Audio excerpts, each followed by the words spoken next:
moo ngi def débat bu bëri moom mooy côté gauche bi Jacobs ou El Hadji Malick Diouf tey boo doon choisir ñoom ñaar pour démarrer face à l'équipe malienne kan ngay choisir. waaw choix bu difficile la.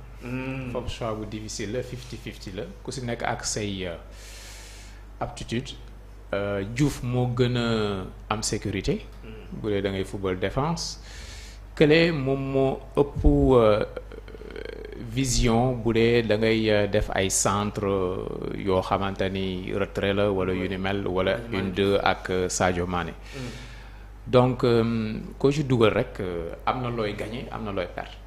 voilà donc choix la boo xamante ni bokk na ci choix yi gën a difficile pour le sélectionneur benn surprise la boo xamante ni moom xëy na bu amoon dina ma neex. moom mooy le jeune Sarr là. le jeune Mamadou Sarr. waaw ñu jox ko chance am. Mamadou Sarr waaw. à la place de Niakhaté. waaye mën nañ ci défense. parce que ni mu demee. c'est pas trop risqué Baye Cheikh. non ni mu demee ci Diouf ak. Jacobs noonu la demee ci Sarr ak Niakhaté il est très bon mais Niakhaté à la limite da ngay laaj sax est-ce que du milieu de terrain. parce que il est trop technique mais il réfléchit trop. li muy xalaat ci charnière li muy xalaat dafa bari pour mu jouer ci benn touche dafa compliqué ci moom il faut que mu xool joueurs yi fan lañ toll kii fan la toll xool ni puusaat doo la passe yenn saa yi da koy def ba mënu ko gérer mu jox ko Edouard Mendy door ko jéem a lijjanti te Edouard foofu mooy faiblesse am ballon au pied donc foofu rek la Niakhaté war a progresser bu ci progresser c'est l'un des meilleurs centraux au monde. voilà kon choix yi mën na compliqué. le milieu terrain ñu bëri naan partie xëy na mën na indi beneen touche face à l'équipe malienne. li la sa waay wax rek Mali moom erreur bi gën a mag bi ñu mën a def contre Mali mooy ñëw ci combat physique di xeex ak ñoom. di bëmaxante ak ñoom ay blessure nga siy jëlee ak ñàkk dugal but bal bi na daw il faut que bal bi daw il faut que mu am vitesse. ñu def ay décalage loolu Sénégal li mu ci def benn équipe def loolu la ñuy continuer. d'accord di leen ay Côte d'Ivoire rek laa gis mu def ko te démb la ko def. Côte d'Ivoire kese laa gis mu def li Sénégal di def ci jeu bi dawal bal bi te démb la koy door a def. Sénégal match bi yëpp def na ko loolu ngay indi contre Mali. bal bi daw na bal bi daw. soxla ñu ay duel ak kii. non loolu boo ko defee. defar seen mbir. lenn tamit mën na la tax a teel a dugal te loolu ñun aayuñu si malheureusement. ñu si nag loolu il faut que ñu nangu ko. moom mooy les coups de pied arrêtés. waaw ça c'est vrai. il faut que ñu am ci 10 pour dugal benn. te bu ñu koy dugal en général bon ni ñu koy dóoree dañ koy dóor xantal ko bal bi yéeg après mën na sax indi ay blessé. bu ñu mënoon exploiter coup de pied arrêté. non. dina yombal suñu match yi bu baax suñu problème la. loolu nag man xaw ma fu mu toppee rek. xëy na avec Seck xëy na Abdoulaye Seck souvent moom mooy. non ci dóor bi la. du ci ñuy jël bal bi. ci ki koy dóor la. d'accord depuis Henri Saivet amuñu kuy dóor coup franc yi bu baax. si équipe bi effectif bi kenn moom moo ci wane ne am na ci ay aptitude yu ñu mën a nangu moom mooy Lamine Camara. te moom bokkul ci titulaire yi jamono ji. bon c'est dommage parce que on aura beaucoup de coups de pied arrêtés.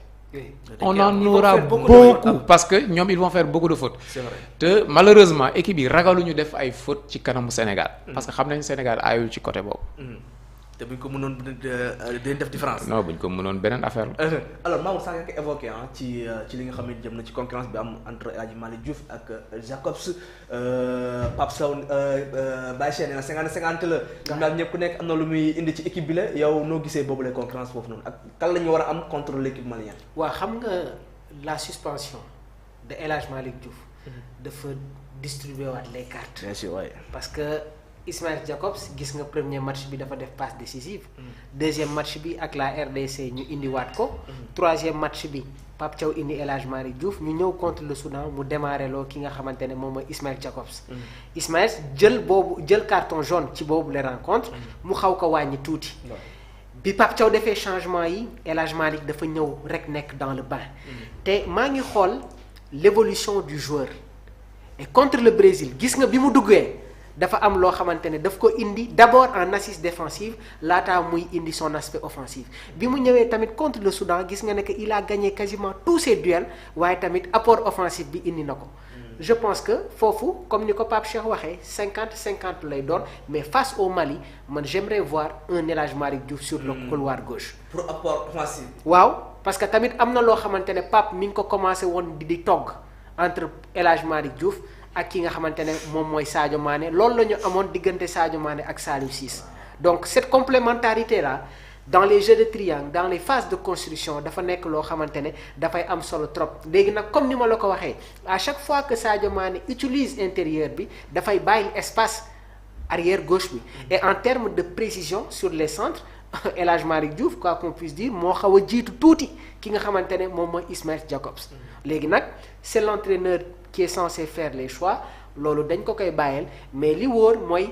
depuis début compétition Pape Bouna Thiaw am na loo xamante ne mi ngi ko doon wër et je pense que contre le Soudan gis na ko contre le Mali dinañu indil une équipe combat une équipe boo xamante ne pare nañu une équipe boo xamante ne dinañu vraiment def match boo xamante ne dina permettre au Sénégal de se qualifier sur les demi-finales de cette Coupe d'Afrique des Nations. Alors ci match boobu la xëy na lu ma gën a attiré sama attention mooy Bassé lu mu ne il ne faut pas ñu dem dans ci ay duel ak ñoom Moussa Niakhaté nag man. Moussa Niakhaté Kalidou Koulibaly. d'accord alors un autre joueur Bassé bi nga xam ne aussi il est sous les projecteurs depuis début CAN bi moom mooy Ibrahima Mbaye ñu bëri sax jàpp na ne xëy na il mérite une place de titulaire dans cette équipe noo gisee tamit boobu les révélations. waaw c'est une satisfaction. Coupe d'Afrique mag moom mel noonu Coupe d'Afrique yëpp ay révélé ay jeunes joueurs. oui équipe yëpp am nañ ko mais li lay wan richesse bu Sénégal mooy yeneen équipe yi seen Ibrahima Mbaye ay titulaire lañ. parce que amuñu le choix. ñun am nañ choix bi. loolu mooy la différence. voilà léegi yow da nga koy protéger déjà parce que première expérience am la en Afrique. da nga koy protéger day ñëw 70e bu teelee ba teel 60e minute. am na les jambes am na football bi am na technique bi am na explosivité bi. mais fekk na ki nga xamante ne moo titulaire xeex na ak vis-à-vis am. c'est plus facile pour ki nga xamante ne mooy door a dugg. voilà donc man je pense que ni ñu koy gérer c'est très bien. lan ngay yàkkamti. boo ko tegee titulaire kan ngay génne. képp koo génne moo ko ëpp vécu moo ko ëpp background moo ko gën a mën a négocier yenn match yi en Afrique. képp koo teg place am. koy génne Ismaïla Sarr Iliman Ndiaye non Ismaïla Sarr moo war a démarrer. football yi bokkul sax. certitude yi bokkul. et c'est plus facile que nga ñëw nga yeggale te comme moom def nañ ko benn super sub mu leer ne statut bi jox nañ ko ko.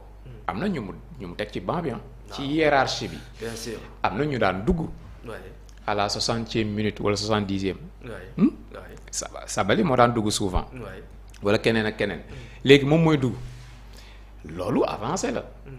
maintenant voilà xam nga nit ñi nag léegi. war ñoo yàkkamti ci moment. voilà.